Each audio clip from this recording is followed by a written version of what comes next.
భారతదేశ ఉపఖండంపై ప్రకృతి తన ప్రకోపాన్ని చూపించడానికి సిద్ధమవుతోందా? శాస్త్ర విజ్ఞానం సైతం నివ్వెరపోయేలా ఉపగ్రహ చిత్రాలలో కనిపిస్తున్న ఒక భారీ దృశ్యం ఇప్పుడు దేశవ్యాప్తంగా కలకలం రేపుతోంది.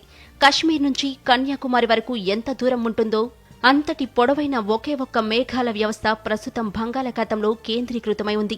దాదాపు 3000 కిలోమీటర్ల పొడవు, 500 కిలోమీటర్ల వెడల్పుతో విస్తరించి ఉన్న ఈ మహా మేఘాన్ని వాతావరణ శాస్త్రవేత్తలు మాన్స్టర్ క్లౌడ్ లేదా రాక్షస మేఘం అని పిలుస్తున్నారు. ఇది కేవలం ఒక సాధారణ వర్షపు మేఘం కాదు. గంటకు 100 కిలోమీటర్ల వేగంతో ఇది భూభాగం వైపు దూసుకొస్తోంది. పగటిపూటే చీకట్లు కమ్మడం, ఆకాశంలో సూర్యుడు పూర్తిగా మాయమవ్వడం, నిరంతరాయంగా ఉరుములు శబ్దాలు రావడం వంటి భీకర పరిస్థితులకు ఇది సంకేతం. వాతావరణ శాస్త్ర పరిభాషలో దీనిని మెసోస్కేల్ కన్వెక్టివ్ సిస్టమ్ అని పిలుస్తారు. భారతదేశ చరిత్రలో ఇంతటి భారీ విస్తీర్ణం కలిగిన స్క్వాల్ లైన్ అంటే పొడవైన తుఫాల మేఘాల వరుస ఏర్పడటం అత్యంత అరుదైన విషయమని నిపుణులు హెచ్చరిస్తున్నారు. ఇంతకీ మెసోస్కేల్ కన్వెక్టివ్ సిస్టమ్ అంటే ఏంటి, ఇది ఎలా ఏర్పడుతుంది అనే విషయం గురించి ఇప్పుడు చూద్దాం. ఈ రాక్షస మేఘం తీవ్రతను అర్థం చేసుకోవాలంటే మొదట ఇది ఎలా రూపాంతరం చెందుతుందో తెలుసుకోవాలి. సాధారణంగా మనం చూసే ఉరుములు మెరుపుల మేఘం దాదాపు 10 నుండి 20 కిలోమీటర్ల విస్తీర్ణంలో ఉంటుంది. ఇది ఒక నిర్దిష్ట ప్రాంతంలో కురిసి శాంతిస్తుంది. కానీ వందలాది ఇటువంటి ఉరుముల మేఘాలు ఒకదానితో ఒకటి కలిసిపోయి ఒకే తాటిపైకి వచ్చి ఒక భారీ సమూహంగా మారినప్పుడు దానిని మెసోస్కేల్ కన్వెక్టివ్ సిస్టమ్ అంటారు. బంగాళాఖాతంలో సముద్ర ఉపరితల ఉష్ణోగ్రతలు అసాధారణంగా పెరిగాయి. ప్రస్తుతం అక్కడ ఉష్ణోగ్రత 31 డిగ్రీల సెల్సియస్ కు చేరుకుంది. అదే సమయంలో అరేబియా సముద్రం నుండి బలమైన పశ్చిమ గాలులు వీస్తున్నాయి. ఈ విపరీతమైన వేడి, తేమ గాలుల కలయిక వల్ల వందలాది చిన్న చిన్న తుఫాను మేఘాలు ఒకదానితో ఒకటి అనుసంధానమై 3000 కిలోమీటర్ల పొడవైన ఒక మహా రాక్షస మేఘంగా రూపాంతరం చెందింది. ఈసారి ఈ రాక్షస మేఘం ఇంత ప్రమాదకరంగా మారడానికి కారణాలున్నాయి.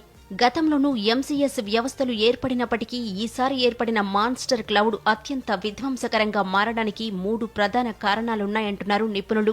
అయితే ఈ మాన్స్టర్ క్లౌడ్ పశ్చిమ బెంగాల్పై అత్యంత ప్రభావం చూపబోతున్నట్లు అంచనా వేస్తున్నారు. అందుకే ఆ రాష్ట్రానికి రెడ్ అలర్ట్ జారీ చేశారు. ఆ తర్వాత స్థానంలో ఒడిశా ఉంది. తీవ్రమైన గాలులు, భారీ వర్షాలు కురిసే అవకాశం ఉంది. ఆ తర్వాత ఆంధ్రప్రదేశ్ ఈశాన్య రాష్ట్రాలైన అస్సాం, మేఘాలయ, అలాగే బంగ్లాదేశ్లోని ఢాకా, చిట్టగాంగ్ ప్రాంతాలపై ఆ రాకాసి మేఘం విరుచుకుపడే అవకాశం ఉన్నట్లు వాతావరణ శాఖ అధికారులు అంచనా వేస్తున్నారు. ఆయా ప్రాంతాల్లో మోస్తరు నుంచి భారీ వర్షాలు, పిడుగులు పడే ప్రమాదం ఉంది.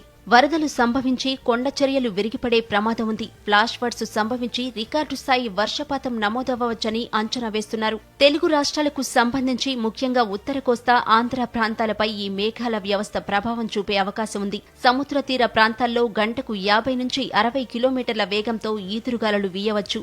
తెలంగాణలోని కొన్ని జిల్లాల్లో అకస్మాత్తుగా ఆకాశం మబ్బులు పట్టి ఉరుములు మెరుపులతో కూడిన జల్లులు పడే అవకాశం ఉంది. ఈ మాన్స్టర్ క్లౌడ్ భూభాగాన్ని తాకినప్పుడు 3 రకాల ప్రధాన విపత్తులు సంభవించవచ్చని వాతావరణ శాఖ హెచ్చరిస్తోంది. ఈ మేఘాల వ్యవస్థకు ముందు భాగంలో గస్ట్ ఫ్రంట్ అంటే అతి చల్లని, వేగవంతమైన గాలుల పొర ఉంటుంది.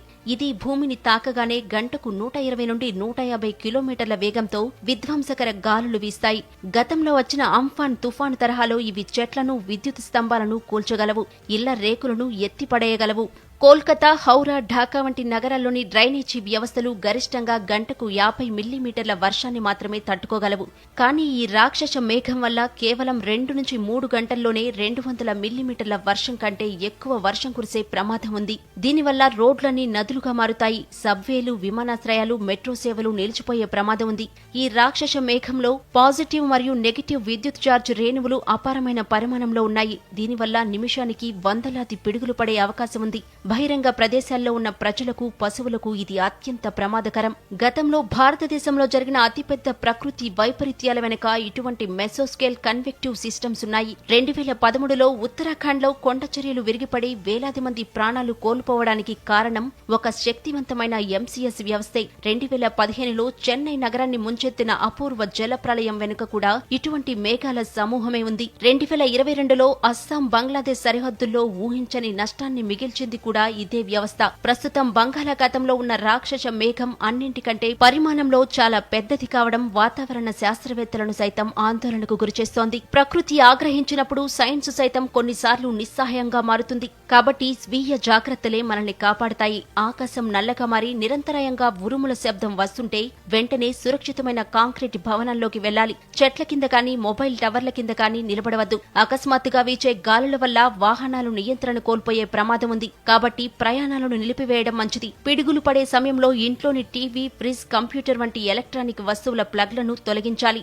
సోషల్ మీడియాలో వచ్చే తప్పుడు వార్తలను నమ్మకుండా భారత వాతావరణ శాఖ విడుదల చేసే అధికారిక బులెటిన్లను మాత్రమే ఫాలో కావాలని నిపుణులు సూచిస్తున్నారు. ప్రస్తుతం ప్రపంచవ్యాప్తంగా వాతావరణ మార్పుల ప్రభావం తీవ్రంగా ఉంది. ఎల్నినో ప్రభావం వల్ల బంగాళాఖాతంలో నీరు సాధారణం కంటే 1.5 డిగ్రీల సెల్సియస్ అదనపు వేడిని కలిగి ఉంది. సముద్రం ఎంత వేడెక్కితే అంత ఎక్కువ నీరు ఆవిరై గాల్లోకి చేరుతుంది.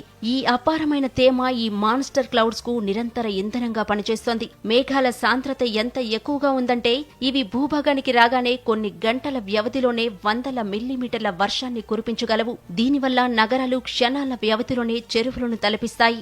మాన్స్టర్ క్లౌడ్స్ హెచ్చరికల నేపథ్యంలో విశాఖ వాతావరణ శాఖ చల్లటి కబురు చెప్పింది. నైరుతి రుతుపవనాలు అండమాన్ సముద్రంలో ప్రవేశించినట్లు వెల్లడించింది. నైరుతి ఆగ్నేయ బంగాళాఖాతం, అండమాన్లోని కొన్ని ప్రాంతాలు, నికోరాబాద్ దీవులకు నైరుతి విస్తరించింది. ఆగ్నేయ అరేబియా సముద్రంలోని కొన్ని ప్రాంతాల్లో రుతుపవనాలు ప్రవేశించాయి. 3-4 రోజుల్లో మరింత విస్తరించేందుకు అనుకూల పరిస్థితులు ఉన్నట్లు అధికారులు వెల్లడించారు. ఈ నెల 26 నాటికి కేరళంను పలకరించనున్నాయి నైరుతి రుతుపవనాలు. వాతావరణ పరిస్థితులను బట్టి 26కు 4 రోజులు అటు ఇటుగా నైరుతి ప్రవేశిస్తుందని ఐఎండీ వెల్లడించింది. మరోవైపు తెలంగాణలో 40 డిగ్రీలు దాటాయి ఉష్ణోగ్రతలు. ఆదిలాబాద్లో 42.8 డిగ్రీల అధిక ఉష్ణోగ్రత నమోదైంది. 3 రోజుల్లో 44 డిగ్రీల వరకు పెరగనున్నాయి ఉష్ణోగ్రతలు. ఈ క్రమంలో తెలంగాణలోని అన్ని జిల్లాల్లో ఆరెంజ్ అలర్ట్ జారీ చేశారు.